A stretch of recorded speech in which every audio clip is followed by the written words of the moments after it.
Prioridade total pro Jamil. Tá de brincadeira, né? O Jamil está na cúpula dos BRICS, né? Falando sobre China e Brasil, principalmente, porque parece que o Xi Jinping, aliás, sei lá o nome desse cara, eu nem quero saber, mas o Bolsonaro aprendeu e toda hora ele fala o nome do cara. Xi Jinping, sei lá qual é. Não, é o Xi Jinping. Me interessa saber o nome do Xi Jinping. Eles falam os nomes da gente tudo errado. Tá? Eles falavam Tustau, Pelé. Por que eu tenho que saber o nome do cara da China? Eu pouco me interesso pelo Xi Jinping. Vou ler no cardápio do Shining Box se tem um nome parecido com esse aqui. Mas o Bolsonaro aprendeu a falar o nome desse cara, ele fala toda... Olha, eu falei com o Xi Jinping, porque eu falei com o Xi Jinping outro dia e tal... E o Xi Jinping parece que deu na canela da gente lá na reunião do BRICS, de uma forma educada, mas deu, não é? E eu vou te contar uma coisa, viu? É pior você brigar com a China do que brigar com os Estados Unidos comercialmente falando, porque a China compra coisa da gente pra caramba. Os americanos estão vendendo até soja pro Brasil. Esse é o detalhe. Bom mesmo é você se manter aqui distante dessas brigas internacionais, que nem a China e nem os Estados Unidos estão muito aí com o Brasil. Essa é a grande realidade, né? Mesmo porque a China está aí com o Brasil porque precisa de comida, e isso nós produzimos pra caramba. Mas o Xi Jinping parece que deu uma canelada no Bolsonaro, né? O Bolsonaro respondeu por via indireta, mas até na questão ambiental, parece que o Xi Jinping fez aí um comentário em relação ao isolamento do Brasil de uma forma indireta. Vamos ao Jamil Chad, que é um dos mais importantes jornalistas brasileiros, um dos mais importantes correspondentes internacionais do país, que está acompanhando direto o BRICS. Pois não, o Jamil, bom dia, é um prazer falar contigo. Bom dia, Datena, bom dia a todos, obrigado aí pelo convite. Certamente é uma reunião bastante importante, mas eu vou te dizer, os dois entraram com a sola para cima, vamos dizer assim, do joelho, para colocar de uma maneira um pouco mais delicada. O Xi Jinping fez um discurso falando do multilateralismo, da defesa da ONU, da defesa da OMS, da defesa do Acordo de Paris de mudanças climáticas e criticando o isolacionismo, dizendo que o isolacionismo vai levar a novas guerras, a novo enfrentamento. É, obviamente, uma referência a Donald Trump, claro, mas também aos outros países que seguem a política americana, entre eles o Brasil. E aí, quando Bolsonaro tomou a palavra, o discurso foi, de uma certa forma, muito também educado, usando da diplomacia, mas falando de alguns dos pontos mais delicados hoje para a China. Quais são esses pontos? A OMS, Bolsonaro criticando o monopólio da OMS, segundo ele, criticando também a OMC, a Organização Mundial do Comércio, ou seja, as regras que hoje favorecem a China, pelo menos na visão do presidente Bolsonaro, e deixando muito claro que no mundo pós-pandemia, essa influência chinesa vai ser confrontada. Então você vê aí que é uma reunião de um bloco, deveria ser um bloco unido, mas os BRICS hoje é um bloco, basicamente, o bloco BRICS passa por uma crise existencial, porque, claro, alguns dos seus principais nomes ali estão em lados opostos. Opostos porque, claro, existem interesses muito diferentes hoje dentro do BRICS. Mas você tem toda a razão, Datena, em dizer que esse negócio de brigar com os Estados Unidos ou com a China não vai nos levar a nada. Vamos só colocar a China é o maior comprador de produtos brasileiros e os americanos estão na segunda posição. Juntos, se eu não me engano, chegam aí a quase 45% de tudo que o Brasil exporta. Você brigar com metade dos seus consumidores não faz sentido. Então, é uma questão de pragmatismo, de encontrar formas que você possa, obviamente, coexistir. O Brasil não tem cacife para chegar e peitar, ao mesmo tempo, Biden e Xi Jinping. Agora começa a fazer mais ou menos lógico aquele discurso do Bolsonaro que serviu para memes, para muita gente tentar ridicularizar as Forças Armadas brasileiras. Agora começa a ter mais ou menos lógica aquele negócio do Bolsonaro. Ou a gente tem um monte de bomba atômica e não tem, e não sabe, né? Ou aquele discurso que o presidente Jair Bolsonaro fez tinha um recado de uma outra potência, né? Porque parecia que o Bolsonaro dizia assim, olha, depois que se esgota a conversa, o negócio é a pólvora. Vamos usar a pólvora, que quer dizer guerra. Parecia que o Brasil estava chamando os Estados Unidos para o pau. Parecia que o Brasil estava chamando os Estados Unidos para a guerra. Era o que parecia ali. Então, eu disse assim, ou a gente tem um monte de bomba atômica aqui e não sabe. É impossível a gente ter bomba atômica e ninguém saber, que esses satélites russos, americanos, chineses, os caras veem até a identidade da gente dormindo dentro de casa. Qualquer movimento para isso, apesar do Brasil ser um dos maiores produtores de urânio do mundo e ter o melhor processo de enriquecimento de urânio do mundo, mais até do que os americanos e do que os chineses, por exemplo, e os russos. Nosso processo de enriquecimento de urânio aqui em Peró, que vai servir de base de alimentação do submarino nuclear comprado lá da França e que já gerou tanta discussão, que muita gente levou dinheiro na compra desse submarino, dos caças suecos também, e daí por diante. Tá? Agora começa a fazer-se lógico esse discurso.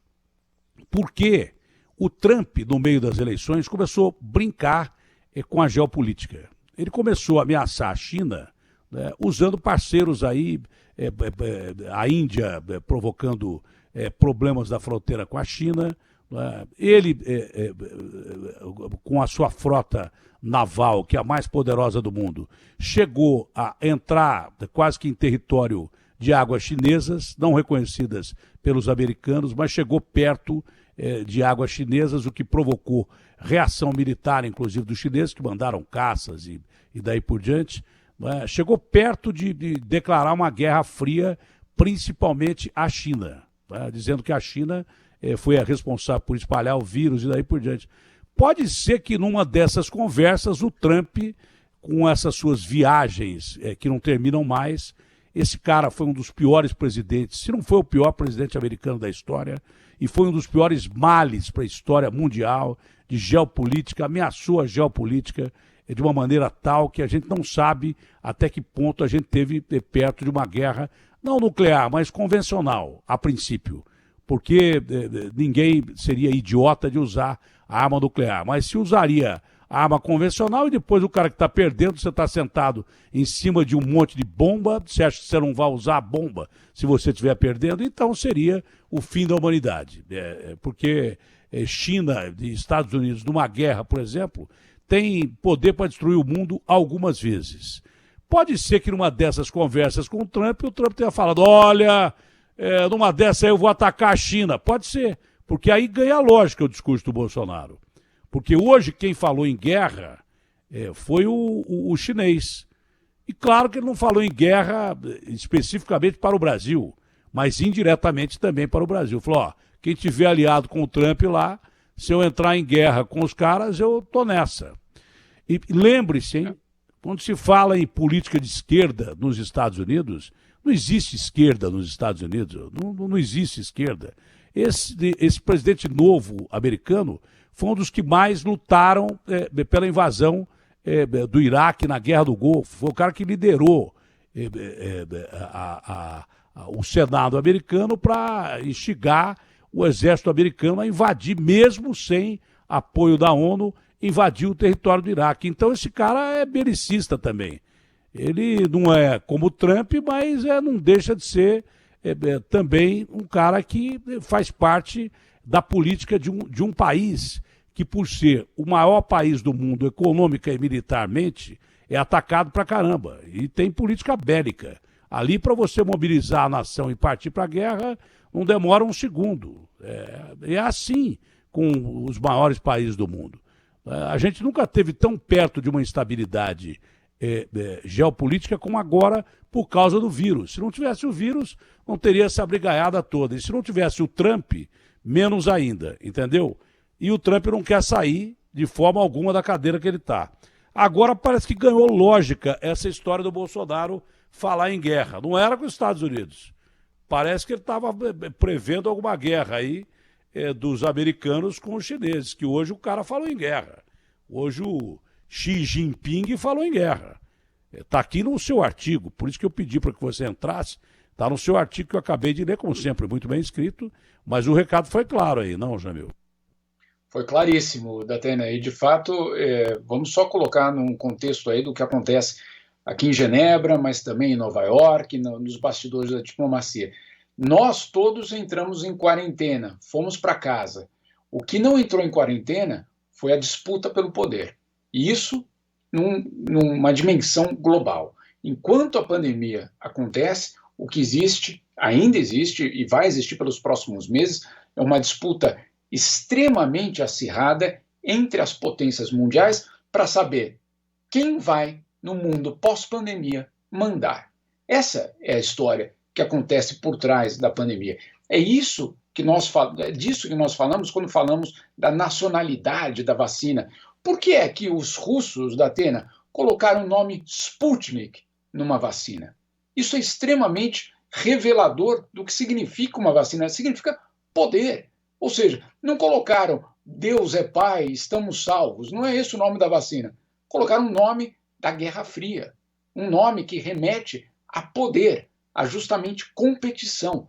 E é isso que hoje o mundo vê acontecendo. Hoje, o presidente Jair Bolsonaro usou até um termo muito próximo do que é utilizado nos Estados Unidos para falar sobre a China. Ele não fala abertamente sobre a China, ele diz o seguinte, permita eu ler aqui a parte do discurso. Claro. A crise olha só, presidente Bolsonaro, a crise sanitária impôs grandes desafios à estabilidade internacional.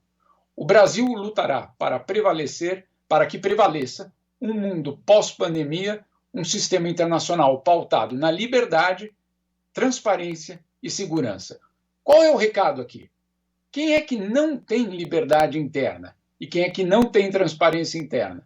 É a China, né? Esse é o recado que a Casa Branca usa, essas duas palavras, liberdade e transparência, são os dois termos que, de uma forma exaustiva, a Casa Branca usa para fustigar o Partido Comunista Chinês. É isso que acontece de uma forma, basicamente, desde o começo da pandemia, por parte dos americanos. E o que fez hoje? Bolsonaro usou exatamente os mesmos termos. Não foram outros termos, não foi um sinônimo, foram exatamente os mesmos termos para chegar e mandar a mensagem aos chineses. Ou seja, no mundo pós-pandemia, se eventualmente houver um mundo mais chinês, nós vamos resistir. O recado que foi passado, é disso que nós estamos falando durante a pandemia, e por mais que, obviamente, a ideia seja reformar a OMS, reformar a OMC, o que o Brasil ali defende, não só o Brasil, são outros países também, é basicamente um freio à expansão de influência chinesa. Por que a OMC? Isso é muito importante. Por que a OMC? Porque hoje as regras do comércio mundial são vistas, pelo menos do lado brasileiro e do lado americano, como muito, talvez, muito benéficas aos chineses. Os chineses podem fazer várias coisas que não estariam violando as regras do comércio. Para que eles sejam freados, o que diz o Trump e o que diz o Bolsonaro, precisamos de uma nova OMC para estabelecer novas regras para frear o avanço chinês. Então, vamos colocar de uma forma muito clara aqui, Atena. Por trás da pandemia existe um enorme cenário de disputa pelo poder. Isso aqui não é teoria da conspiração. Não estou falando de teoria da conspiração, não estou falando que a pandemia foi gerada... Não, é claro. Não é nada disso. Mas, enquanto a pandemia acontece, enquanto a quarentena acontece, a diplomacia não para, e a diplomacia, basicamente, hoje vive uma encruzilhada fundamental. No meio do fator complicador de tudo isso, tem o principal.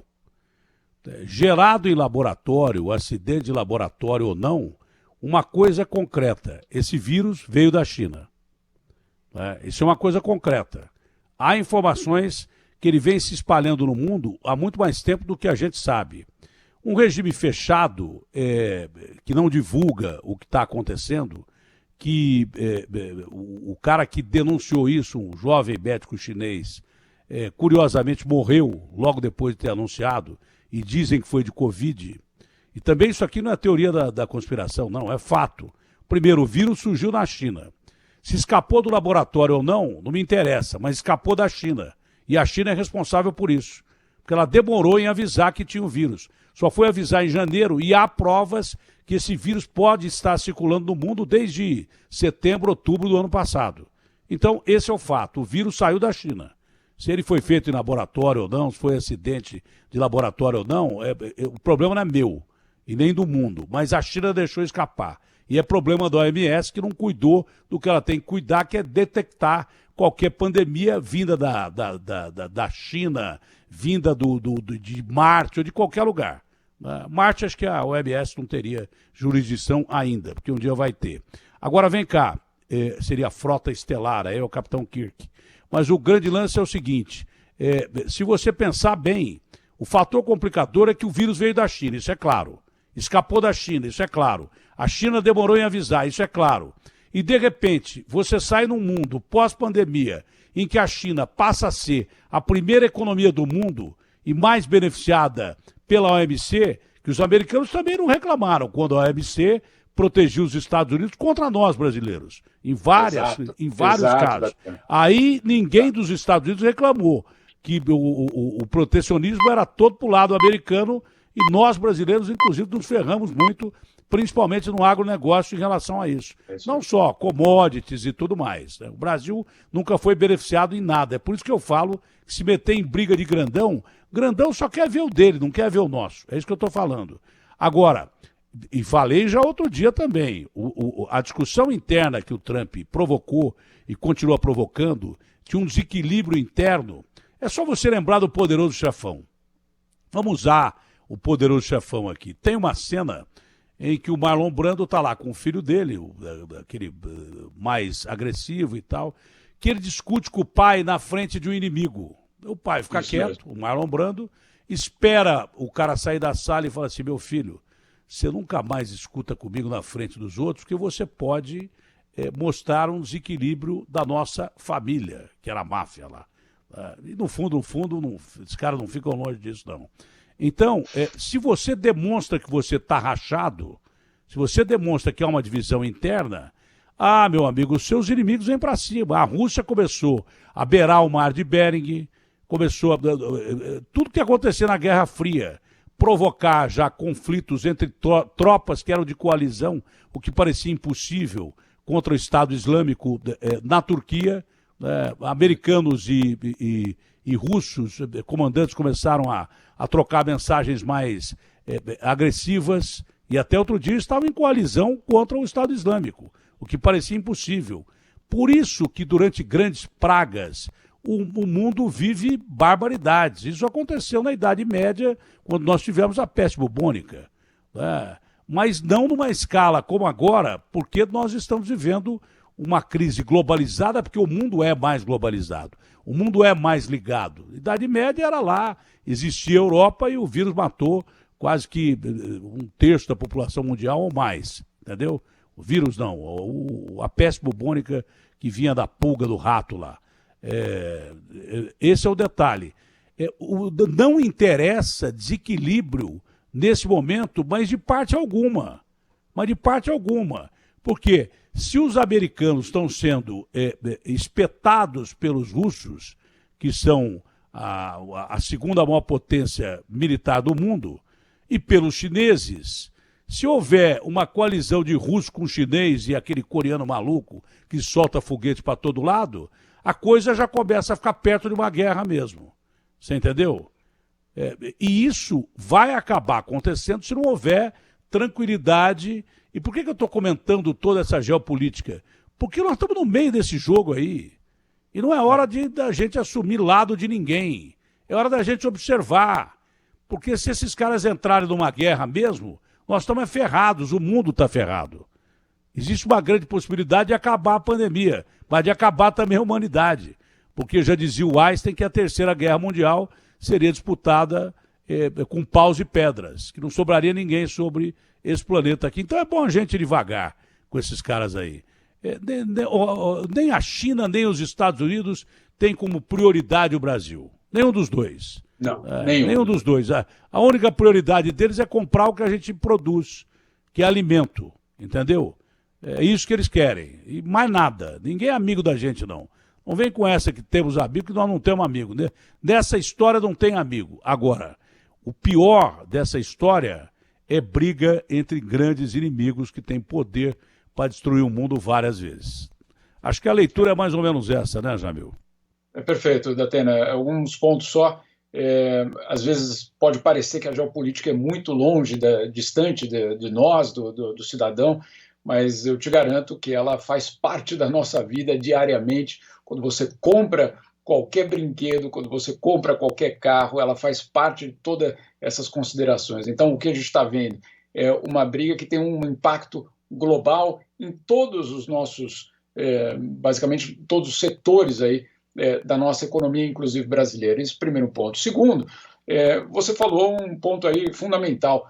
Não existe na política internacional amigos. Existem interesses, né? Então, é o ponto fundamental. Qual é o interesse daquele país, qual é o interesse daquele outro país? Já dizia um britânico, um diplomata britânico, nenhum país tem inimigo eterno ou amigo eterno. Isso não existe. O que existe é, obviamente, o interesse nacional.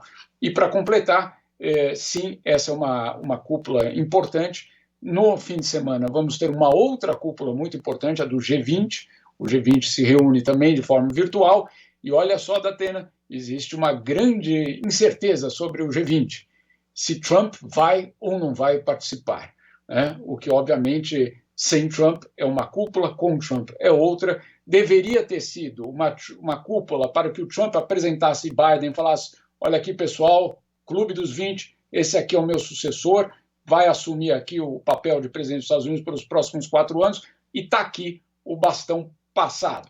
Não vai acontecer isso, obviamente, e não se sabe nem mesmo se o Trump vai. Então, toda essa incerteza, obviamente, aumenta a instabilidade internacional.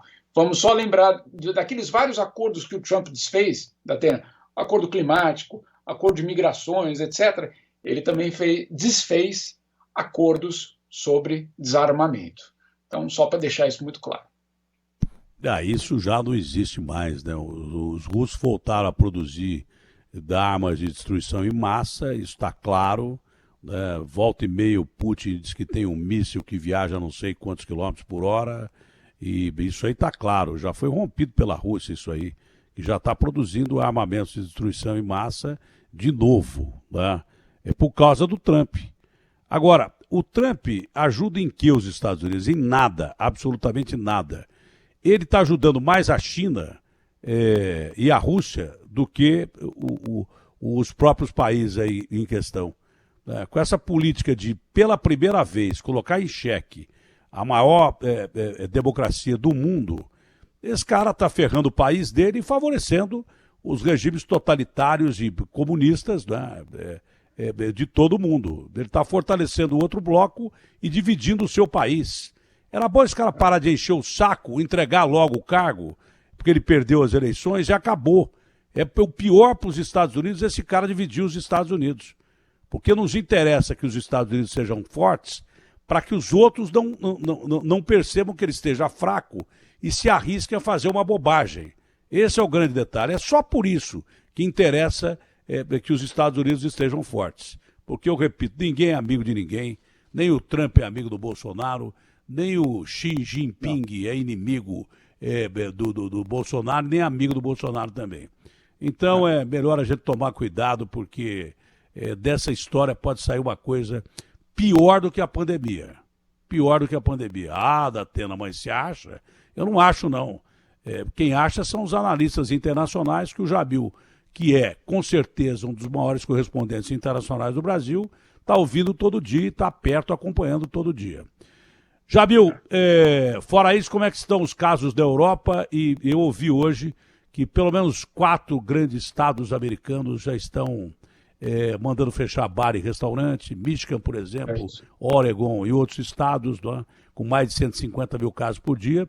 E já há reação natural de muita gente que não quer aceitar essas medidas também. E é isso tudo que o Trump está provocando dentro dos Estados Unidos, que o lógico seria você observar o distanciamento social, quarentena ou coisa parecida, porque, mais de 150 mil casos por dia, isso é uma piada, vai levar a uma catástrofe, que há uma previsão de que 100 a 200 mil americanos morram nos próximos meses, 100 a 200 mil americanos morram nos próximos meses. E aí a Europa também está mergulhada na tal de segunda onda, que tem uma cara feia pra caramba, pior do que a primeira. Datena, tem uma cara tão feia que até a Suécia agora anunciou fechamento.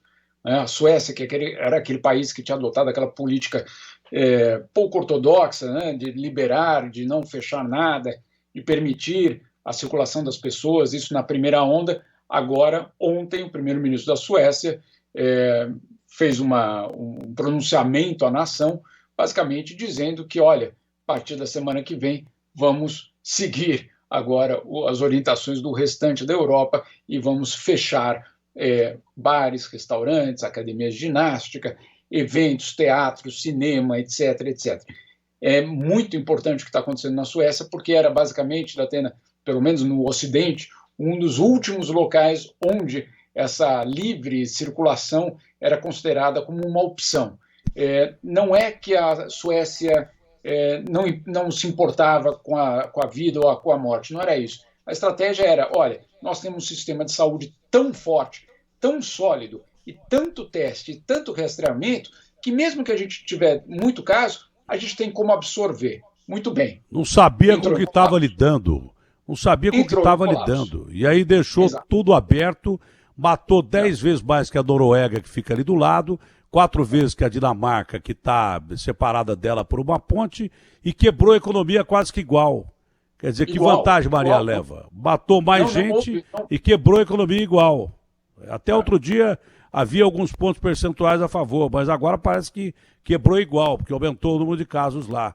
Então foi uma política suicida da Suécia que foi absurdo. Hoje acho que é o 5º país per capita e deve ter 13 milhões de habitantes, se tiver isso, né?